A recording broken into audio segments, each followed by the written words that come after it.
ওরা আজকে তোমাদের আর একটা রেসিপি দেখাচ্ছি। লাউ পাতা বাটা করব। তার জন্য সামান্য তেল দিয়ে দিলাম কড়াইতে। কড়াইটা হালকা গরম হোক। তেল গরম হয়ে গেছে, ওর মধ্যে রসুন কাঁচা লঙ্কা দিলাম। রসুন কাঁচা লঙ্কাটা একটু হালকা করে ভেজে নিয়ে তারপরে লাউ পাতা দেবো। ভাজা হয়ে গেছে, এবার পাতাগুলো দিয়ে দিলাম। পাতাগুলো হালকা করে ভেজে নেব।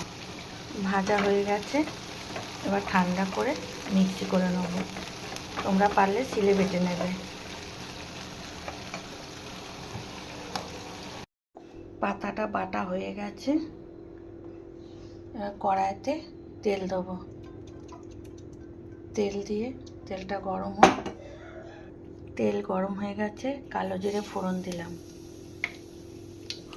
দিয়ে পাতাটা ঢেলে দেবো।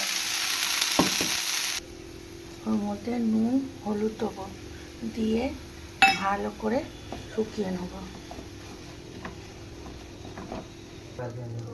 ভাজা হয়ে গেছে, এবার লেবুর রস দিয়ে নামিয়ে নেব। একদম রেডি লাউ পাতা বাটা। কেমন লাগলো বলো।